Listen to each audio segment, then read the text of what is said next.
Suspeitas de Zika vírus assustam o ABC. Números dos atropelamentos da região são divulgados.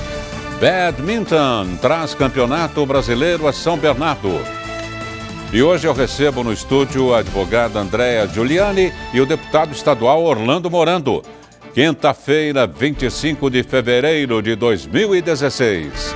Está no ar o J mais ABC.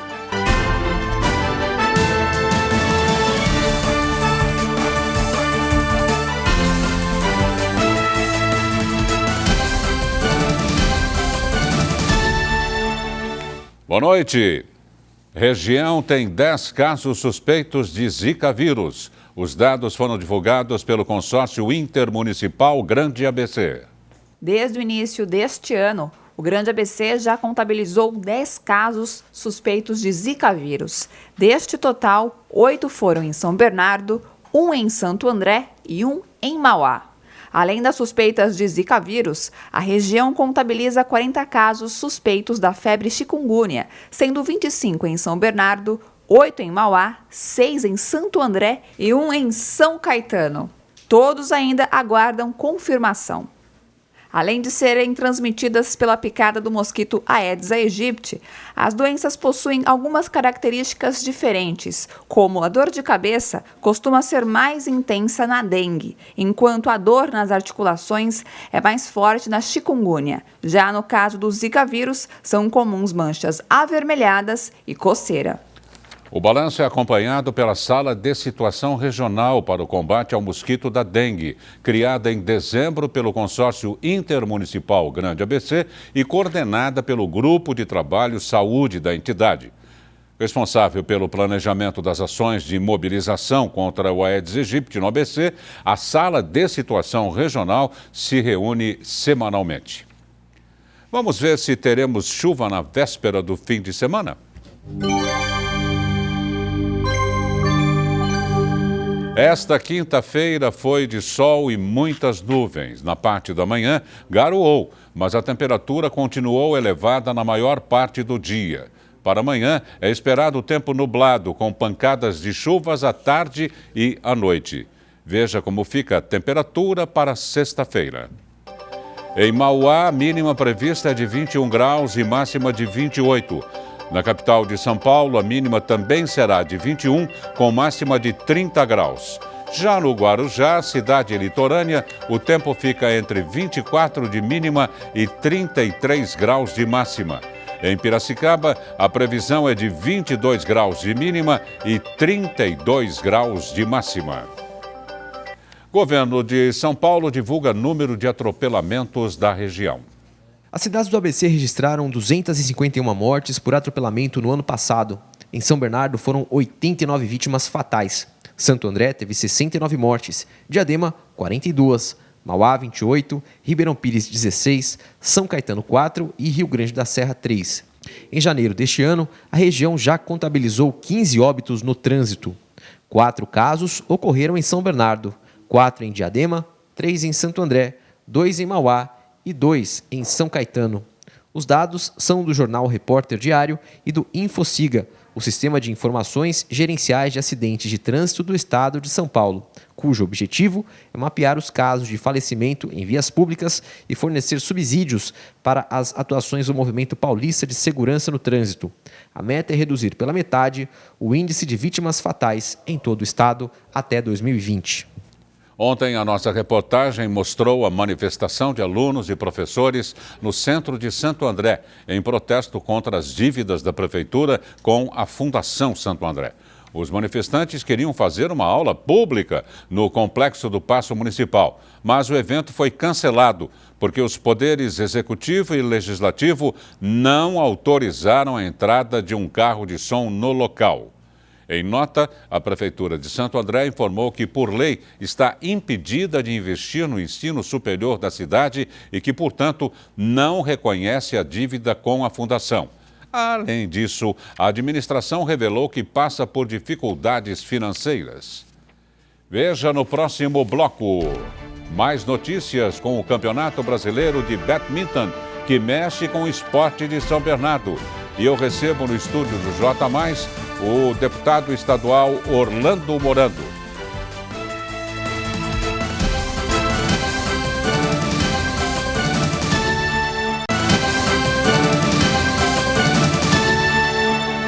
O governador Geraldo Alckmin assinou nesta quinta-feira decreto que altera o regulamento do ICMS, reduzindo a alíquota do imposto sobre medicamentos genéricos, conforme determina a Lei número 16.005 de 2015. Olha, hoje nós estamos dando um passo muito importante para o acesso aos medicamentos. Além das fábricas do governo, da FURP, de Guarulhos, também de Américo Brasiliense, e dos investimentos do governo, que são vultosos na área de medicamentos, nós estamos fazendo uma redução de alíquota de ICMS, 18% para 12%. Então, a partir do decreto de hoje, nós passaremos a ter uma alíquota 1/3 menor, baixa de 18% para 12%, para ajudar a população que precisa ter acesso ao genérico. E não é para um ou outro remédio, é para todos os genéricos que existem e para os que vierem a ser produzidos. Todo genérico, a alíquota agora baixou de 18% para 12%.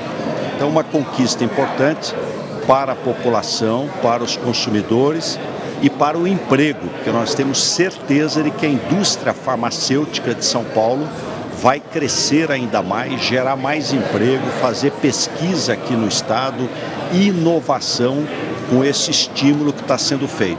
A lei foi aprovada em novembro do ano passado, tem a noventena, então completou 90 dias, ela entra em vigência. Vamos aos resultados de ontem e veja onde Palmeiras e Santos jogam.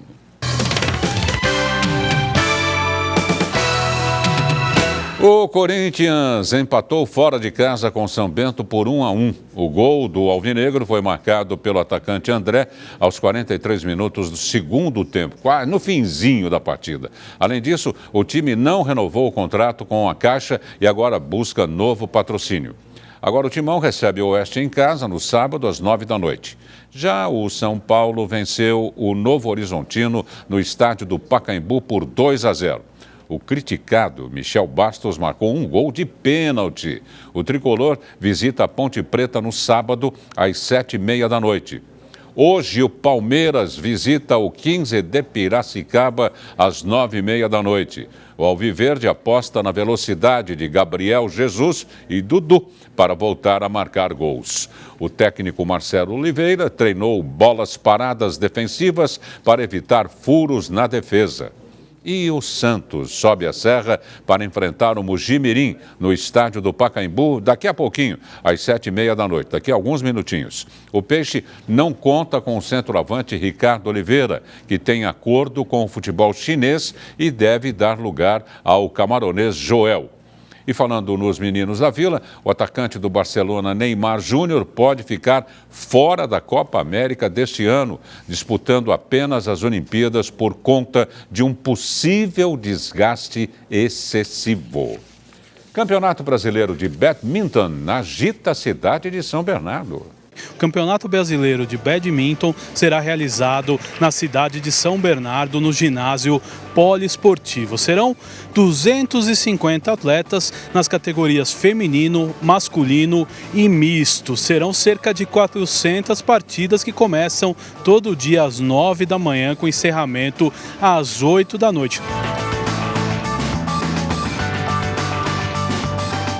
O badminton é praticado há mais de 200 anos no mundo. No Brasil, ganhou notoriedade na década de 60 e a cada dia mais tem praticantes. Estou aqui com Cássio Toledo, árbitro internacional, que vai explicar para a gente um pouco das regras do esporte.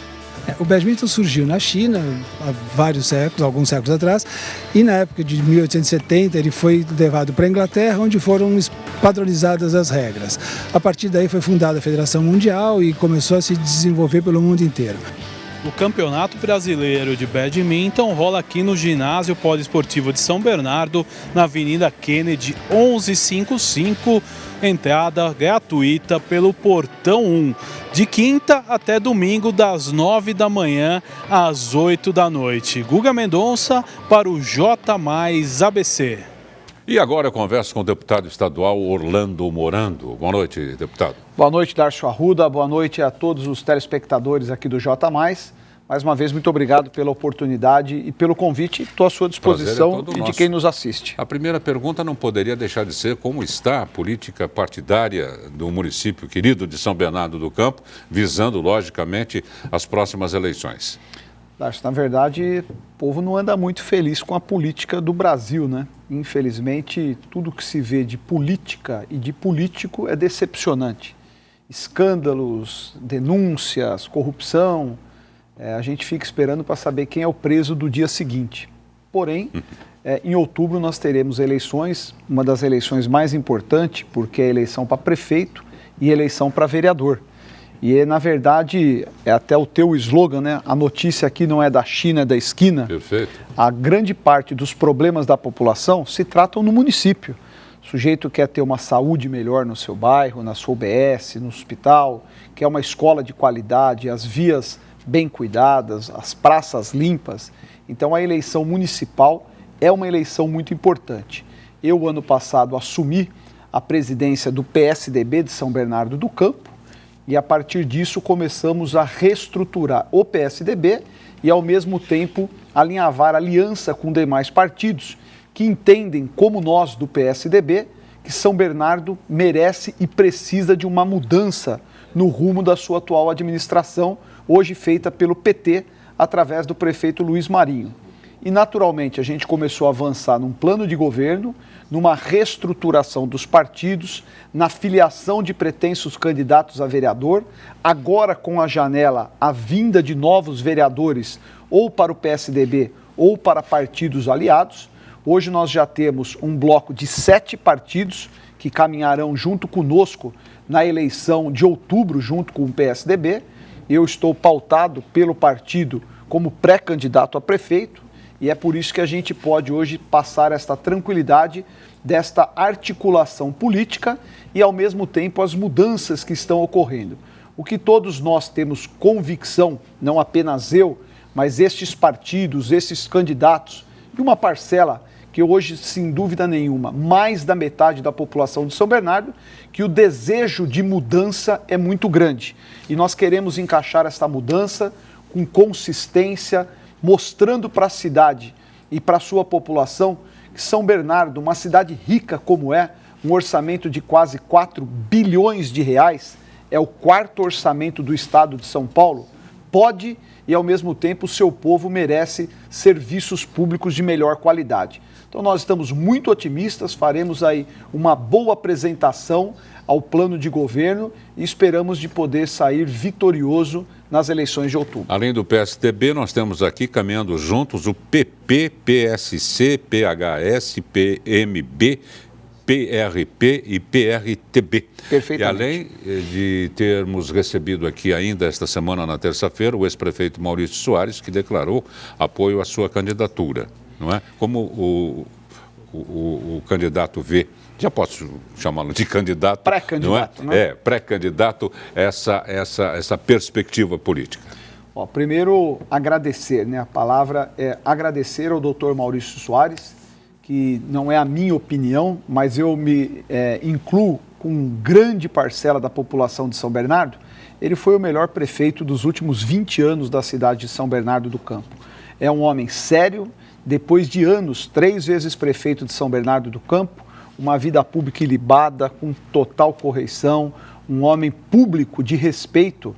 Podem até discordar muitas vezes do seu temperamento, mas ninguém discorda da honradez do sempre prefeito Dr. Maurício Soares.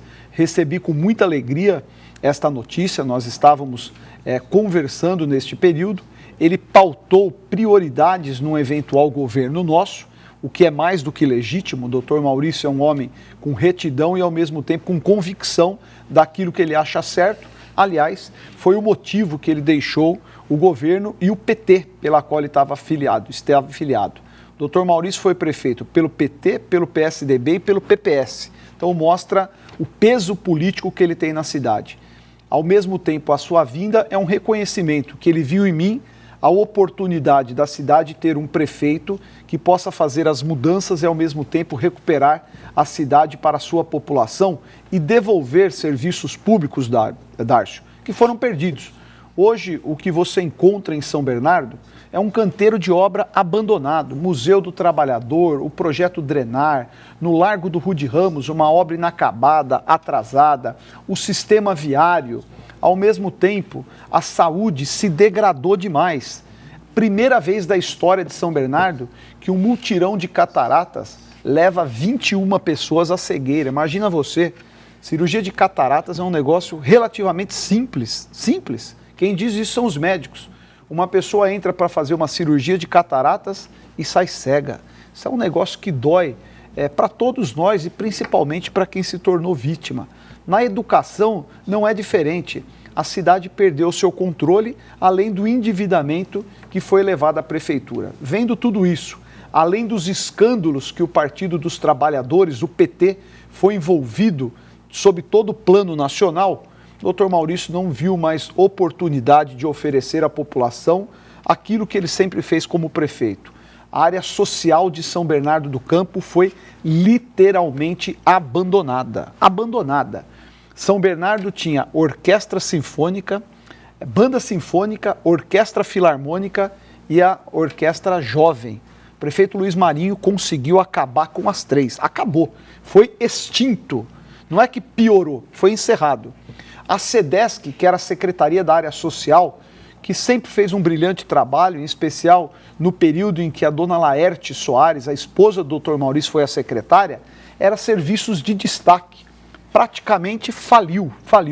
O CAJUVE, que é para a juventude, não existe mais. O esporte da cidade profundamente deteriorado. Então, colocando tudo isso, o Maurício nos exigiu compromissos para resgatar aquilo que ele sempre priorizou.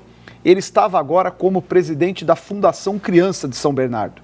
A Fundação Criança tem uma lei que determina que tem que ser investido de 0,2 a 0,8 do orçamento. Então, cabe ao prefeito dizer se ele quer investir 0,8 ou 0,2. Nos últimos anos do prefeito Luiz Marinho, ele está exatamente investindo o mínimo, 0,2, mostrando que a criança não é uma prioridade no seu governo. Isso se tornou de uma indignação muito grande do Dr. Maurício Soares e ele viu no nosso trabalho o reconhecimento de alguém que está preocupado, que conhece São Bernardo, não apenas porque nasci na cidade e vivo, mas porque milito no dia a dia na vida das pessoas.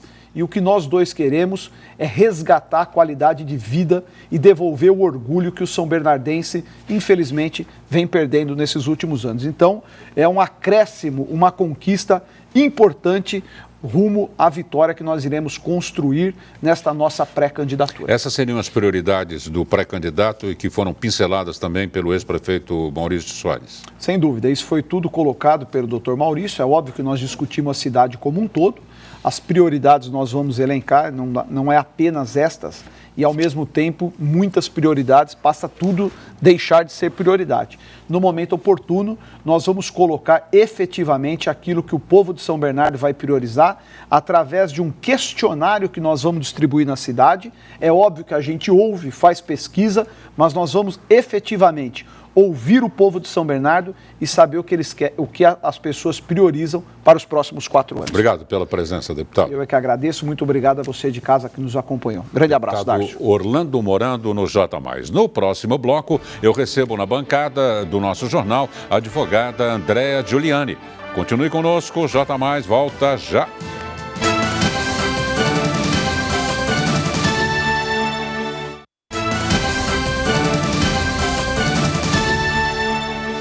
E vamos agora a mais um giro do Broadcast TV do Estadão. A taxa de desemprego no Brasil subiu em janeiro para 7,6%, segundo a pesquisa mensal do emprego feita pelo IBGE. É o mais alto nível de desocupação para o mês desde 2009. Em dezembro, a taxa era de 6,9%. O indicador só leva em consideração as 6 maiores regiões metropolitanas do país. Tesouro Nacional informou hoje que o governo central registrou em janeiro superávit primário de 14,8 bilhões de reais. É o primeiro resultado positivo desde abril do ano passado. O saldo contou com a ajuda do pagamento de 11,3 bilhões de reais em concessões, que inclui a venda de hidrelétricas no final do ano passado. A arrecadação de impostos pela Receita Federal caiu em janeiro de 2016 na comparação com o mesmo mês de 2015. No período, o recolhimento de tributos somou 129,3 bilhões de reais, uma queda real de 6,7%. O desempenho de janeiro foi o pior para o mês desde 2011. Veja agora como fechou o Ibovespa no pregão desta quinta-feira. Saiba também como ficou a cotação do dólar comercial. E o euro fechou com valorização de 0,53%, cotado a R$ 4,37. Agora eu recebo no estúdio do J mais ABC a doutora Andréia Giuliani. Nós vamos falar, nós não, ela, né, do planejamento tributário. Boa noite, doutora Andréia. Boa noite, tudo bom, Dárcio? Prazer em recebê-la. Prazer é todo meu, muito obrigada pela oportunidade mais uma vez. Doutora Andréia, o que é esse planejamento tributário, não é? E quais as novidades logo após o Carnaval, ou seja, o início do ano novo tributário para todos nós? Pois é, Dárcio. O Brasil é tido como um dos países que tem a maior carga tributária do mundo, né? Os brasileiros, eles acabam trabalhando 6 meses, os primeiros 6 meses do ano para pagar os impostos. E realmente 2016 começou com uma carga tributária muito alta. Nós tivemos sensíveis aumentos nas alíquotas de alguns impostos. Só para você ter uma ideia, no imposto do ganho de capital, aquele imposto de renda que nós recolhemos quando a gente vende algum tipo de imóvel, a tributação sempre foi de 15%. Agora, a partir de 2016, pode chegar até 30%. Puxa! Muito alto, aumentou demais. Alguns outros tributos aumentaram sensivelmente e no bolso do empresário que pegou mais pesado, Dárcio. Então, realmente, eu vim aqui hoje para deixar essa dica sobre o planejamento tributário. A importância e a necessidade de se planejar e se analisar a carga tributária das empresas. Porque se a carga tributária já é tão alta e ainda o empresário é obrigado, muitas vezes, por uma opção errada, a pagar mais impostos do que é o devido, aí o negócio fica bem difícil, Dárcio. Então, é muito importante agora no começo do ano, até abril, os empresários têm esse prazo para conversarem com seus advogados tributaristas, conversarem com os seus contadores, para analisar toda a carga tributária da empresa. Porque, uma vez feita a opção, Dárcio, essa carga tributária vai ser feita durante todo o exercício fiscal de 2016. Então, por exemplo, existem 3 tipos de regime tributário que podem ser feitos no Brasil: o lucro real, lucro presumido e o simples. A diferença entre as alíquotas dos tributos são enormes. O simples, por exemplo, você recolhe todos os tributos um imposto só, que é através de uma guia chamada DAS. Já o lucro presumido, você presume uma parcela do seu faturamento, que é o que a empresa tem de receita, e dessa receita, uma presunção é o lucro, e sobre esse lucro é que tributa. E ela pode optar por um e depois passar para outro, pela experiência negativa, por exemplo? Pois é, infelizmente não, Dárcio. Não pode. Não pode.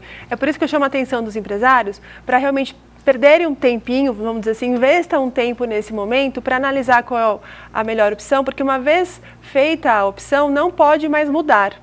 Então, vai acompanhar o ano de 2016 todo. Todo. E se recolher imposto a mais, devolução nem pensar, né? Não existe essa possibilidade, Dárcio. Se o empresário, por exemplo, chegou no final de 2016 e ele resolveu fazer a conta no final do ano, olha, eu recolhi mais impostos pelo lucro presumido do que se eu tivesse optado pelo lucro real. Posso retificar minha contabilidade para eu aproveitar esses créditos? Não pode, infelizmente não pode. O que ele já pagou a mais, ficou. Então, é isso que eu reforço, que é importante de se planejar agora para que o ano do fiscal inteiro ele consiga fazer caminhar da forma mais tranquila essas possível. Bases. Exatamente. E qual seria o deadline, o prazo para a gente poder pensar e optar tudo certinho com calma? Então, o prazo, essa opção, como é que se faz? Através da primeira recolhimento do imposto de renda devido, que agora no final do mês de abril, o primeiro trimestre, fecha o primeiro trimestre do ano e as empresas têm que obrigatoriamente entregar essa guia agora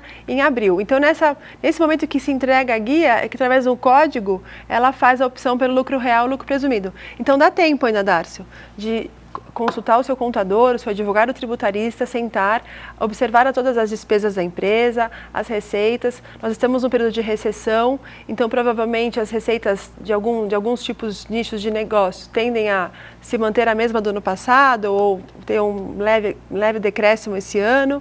Então é realmente o momento de organizar as contas e planejar a carga tributária do ano todo. É o que a doutora falou, perder supostamente um tempinho, mas ganhar um dinheirinho fazendo a opção certa para um caminhar seguro e econômico durante todo o ano de 2016. Exatamente, invista um tempo para não perder dinheiro lá na frente. Com certeza. Obrigado pela presença, Eu que doutora. agradeço, muito obrigada, boa noite. Doutora Andréia Giuliani visitando o J+. O Comitê Organizador dos Jogos Olímpicos e Paralímpicos Rio 2016 anunciou ontem o percurso que a tocha olímpica fará no Brasil. O símbolo máximo dos Jogos estará no ABC no dia 23 de maio. Vinda de Guarulhos, ela vai percorrer São Caetano do Sul, Santo André e, por fim, São Bernardo do Campo, que vai receber a cerimônia de celebração. A tocha será acesa ao meio-dia na cidade grega de Olímpia, berço dos Jogos da Antiguidade. No dia 21 de abril, após trajeto pelo país, será entregue ao Brasil no dia 27 do mesmo mês. Seu caminho em solo brasileiro começa no dia 3 de maio em Brasília. Ela passará por 330 cidades até chegar ao estádio do Maracanã, no dia 5 de agosto, quando acontece a abertura dos Jogos Rio 2016. E o J+ ABC desta quinta-feira termina aqui. Outra exibição do nosso telejornal você confere à 00:30. No decorrer de nossa programação, assista aos boletins dos 60 segundos e do Broadcast TV do Estadão. Nós voltamos amanhã às 7 da noite. Até lá e um bom descanso.